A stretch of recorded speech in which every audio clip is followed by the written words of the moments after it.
The second part is the diets, which we already talked about, so you guys are equipped with that information. Now, I want to look at proteins, carbohydrates, and fats, and what you guys need to know in terms of calories per gram. So what you should expect. So for your proteins, you should have 4 calories per gram. And for your carbohydrates, you should have 4 calories per gram. And for your fats, you will have 9 calories per gram. Basic care and comfort part 2. Let's look at hydration. And you really need to know hydration so that you can properly assess dehydration. What are our signs of dehydration? I know you guys know it. Dry mucous membranes, poor skin turgor. Your patient will be complaining of being thirsty. You may have little urine output. Because dehydration oftentimes is due to some sort of vasoconstriction or lead you to vasoconstriction, you're going to see some cardiac problems as well. And that is a weak, thready pulse. So like a weakened pulse, your systolic blood pressure will drop and your patient will have orthostatic hypotension as well.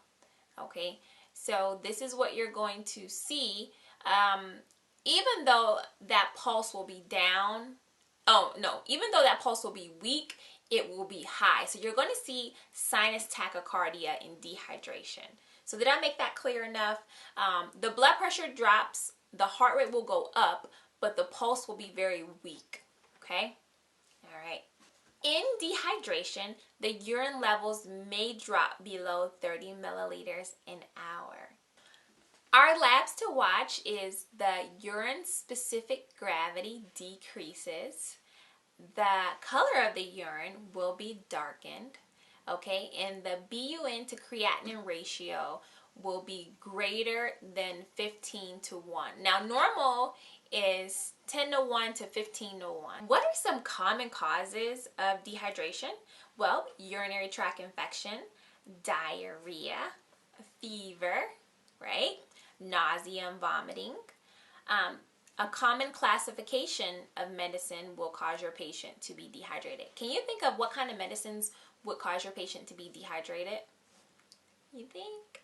How about diuretics? Yes, because what do? They increase the urine output, help your body get rid of water, which could actually send them in the wrong direction into dehydration. Remar's tips. Oral hydration can be just as effective as IV fluids if they're started right away. So that's why it's so important for your nursing assessment to be on point when you're doing it first thing on your shift, because you can really prevent your patient from having to get unnecessary treatments if they don't need it. Now, my NCLEX tips about hydration. Number 1, if a patient is vomiting, it is okay to still proceed with clear liquids or oral hydrations because they do tend to be digested better. Also, you always want to start with very small amounts of fluid if you're doing oral hydrations, about 5 milliliters at a sip, okay? So start like 5 milliliters a sip, no more. That is going to do much, much better than trying to drink 20 milliliters or even 40 or 50, you know. It's not a race when it comes to hydration. You just want to be slow and progressive, okay? If this is very important, if oral hydration is not tolerated, the next step is a nasogastric tube, not an IV, all right? Because we want to always have the least invasive methods. Also, we're trying to remember about keeping down vehicles for infection, and if we can get our patient hydrated with an NG tube, then there's no need to puncture the skin and risk them getting an infection from an IV. Okay, so we are moving on to basic care and comfort part 3, and we're going to look at bowel and bladder issues. So let's start with our urine. What do we know about it? Well, how much urine are you supposed to put out a day? 1,000 to 2,000 milliliters a day. The odor of the urine, what does it smell like? The normal smell actually smells kind of like ammonia. If urine smells a little musty, think liver disease. If it smells sweet, what do you think? You think diabetes. That's right. Now, let's talk about the urine-specific gravity. Urine-specific gravity is 1.016 to 1.022. Now, what about the pH? The pH runs from 4.6 to 8.0. Here is an NCLEX question. Why are urinary tract infections more common in women than in men? What do you guys think? Why? Because the urethra in a woman is much shorter than the urethra in the man. The urethra in the woman is about 1.5 to 2.5 inches, whereas in males it's about 6 to 8 inches. So much longer for bacteria to travel up through the man than it is through the woman. Okay, you guys take a second and do that matching for me. This is alterations in urinary pattern. These are just definitions that you may see on NCLEX, and I want you guys not to be shocked when you see them, but to say, I know this, NCLEX, you are not fooling me today. Okay, let's just go through it really quickly. No need to draw this out. Number 1 is C, number 2 is A, number 3 is D, number 4 is E, and number 5 is B for boy.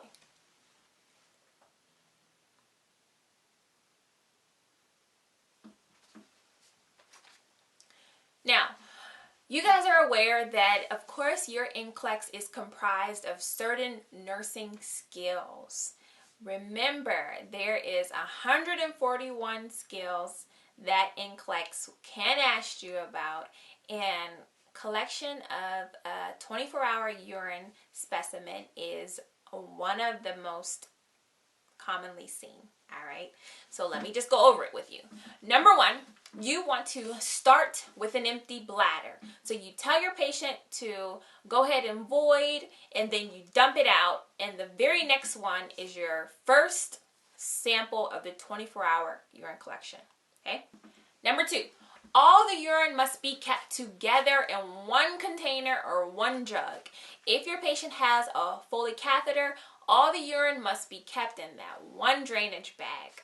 Number 3, if one urine is missed, you must start the whole process over again. This is not something that you want to be doing, okay? Because everybody gets really mad. Like if you don't educate your nurses' aides or your PNs or whoever you're working with that every urine specimen must be kept, you can go half of the day collecting urine, somebody throws out a urine specimen, or your patient flushes the toilet, and you have to start all over again. Doctors are not going to be happy about that. And number 4, we're keeping all our urine on ice during this 24-hour collection period to help from bacteria fermenting that should not be. We really want to get a true assessment of what the patient has going on inside of them. Moving on to our bowel issues, our bowel concerns. When we're handling stool, what precautions do we use? Going back to precautions again. Is it standard? Is it contact? Is it respiratory? Or is it droplet? Which one? When you're handling your patient's normal stool, it is going to be universal or standard precautions, please. Now, how often should we be going? How often should everybody be going? Infants go 3 to 6 times a day. 3 to 6 times per day. Okay. Children go 1 to 2 times. Children, and go ahead and put adults in there too. 1 to 2 times per day, that's normal. The elderly are prone to constipation. They typically go every 3 days. Every 3 days. These are what is recommended as normal bowel patterns. Listening for bowel sounds. You definitely need to listen for bowel sounds in all 4 quadrants. And this is the standard. You listen for 5 minutes, right? Now, when you're listening for 5 minutes, you are counting your bowel sounds. When you're looking for constipation, less than 5 bowel sounds within 5 minutes means that your patient could be constipated. More than 30 bowel sounds within 5 minutes means that your patient has some issues with diarrhea going on. Okay, that's your standard. Here's a safety question. When you are doing digital stimulation or digital fecal impaction removal, please watch out for vagus nerve stimulation. Remember that vagus nerve also has the ability to drop the heart rate, and I mean really, really low too. So this is a big safety question for NCLEX as well.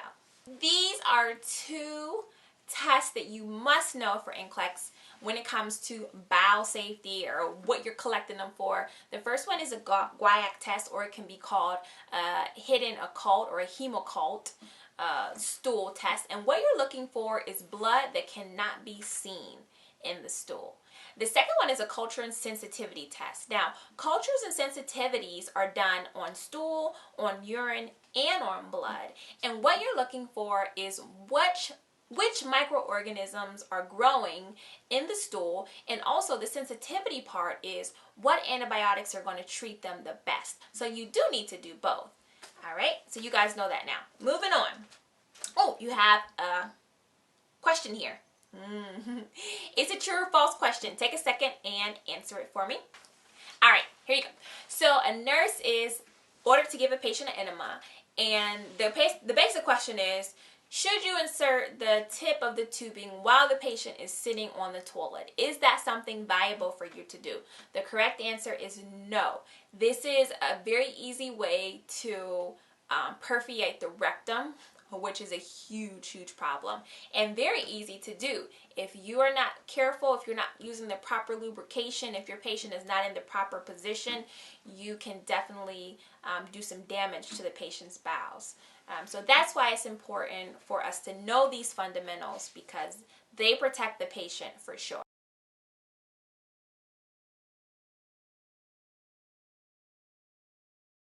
Okay, how about we talk about casts, canes, crutches, and walkers?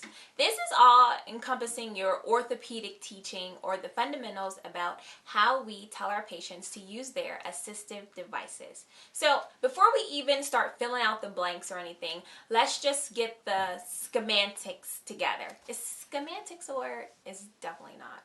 Let's say if you're assisting a patient who is walking with a cane, should the cane be on the strong side or the weak side? Which one? The cane is on the strong side.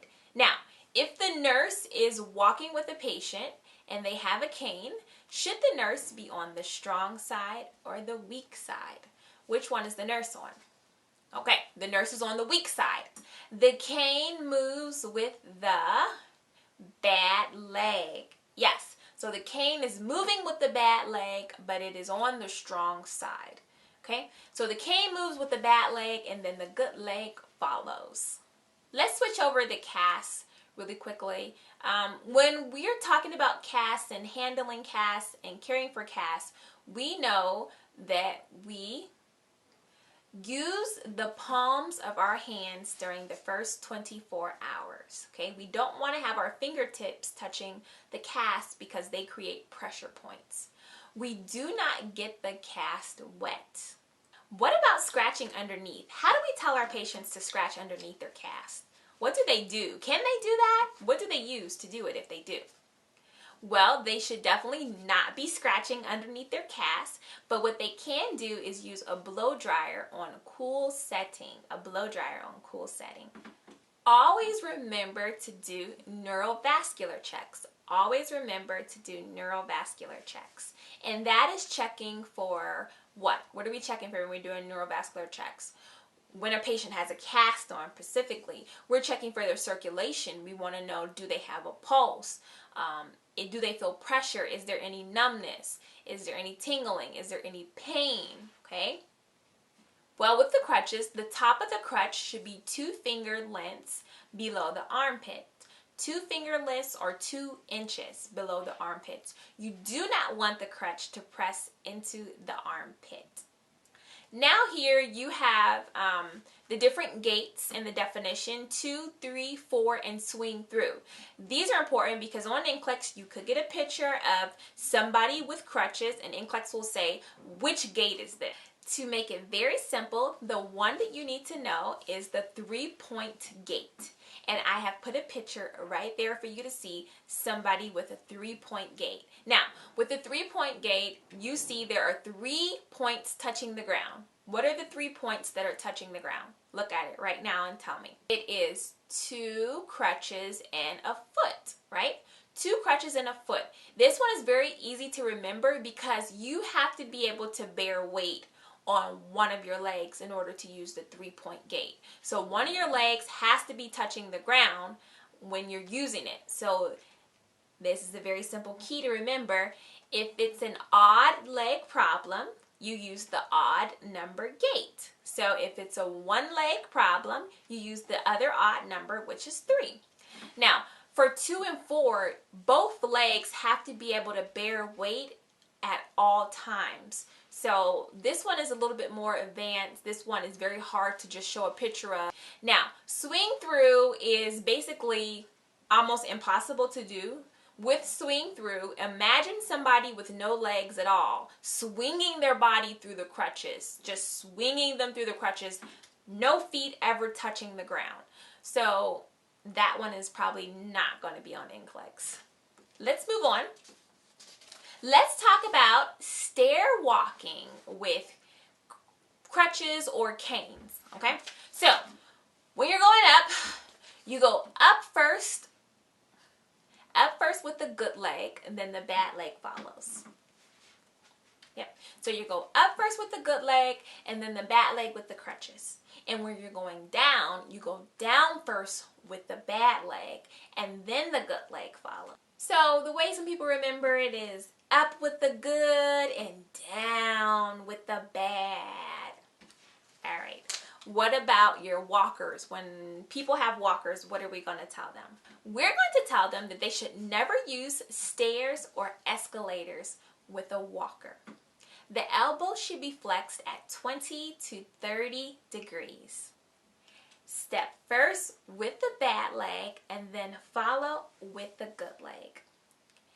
And never pick walker up when walking.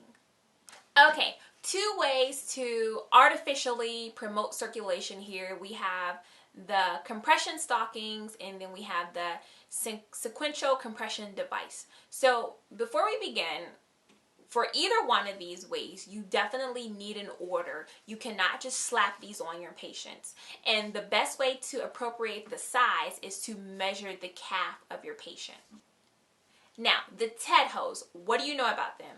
Well, TED hose, you put them on your patient before they get out of bed. You do not want to put these on after your patient has stood up and all that blood has ran to the bottom of their legs, because your patient may have a difficult time getting the blood to circulate back up the legs if they're compressed by the TED hose. Sequential compression devices are machines that are promoting circulation by putting force gradually on and off the patient's legs. The number one thing you need to know about these is that you want to have the right size, which we already talked about, but also these are attached to a pump. So it's very important for you to be monitoring your patient's skin integrity and making sure that the pump is not applying too much force on your patient. The best way to tell whether the pump is putting too much force on your patient is leg indentations. If you see indentations in the skin, that pump is too high. Or if you see any bruising or blistering, that pump needs to come off. Okay? Very simple, but easy to forget. Hey you, let's go over the basics of medication administration. There are a lot of different routes that you can give medicine. So we're going to go over what you should be doing before you give that medication that route. Let's start with PO. There are PO medications and then there are liquid medications. So for the PO, we know that we should never crush medications that end in EX, ER. EX stands for extended release. EX stands for extra strength. ER stands for extended release. SR stands for sustained release. EC stands for enterocolic. So we would never crush those medications. We also would never give PO medications with antacids because antacids will block the absorption of the medicine in the GI tract.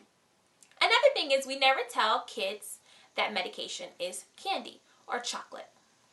Now, for your liquid medications, we always measure liquid medications on a flat surface. Here's a question.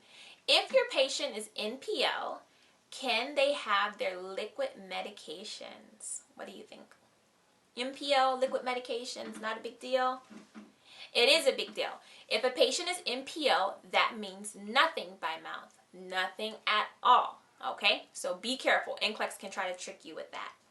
The next route is ear medication. And the most important thing is knowing how to hold the pinna of the ear. Okay? So for adults, you hold it back and up. And for kids, you hold it back and down. Okay? So I had to look at myself there. Woo! All right.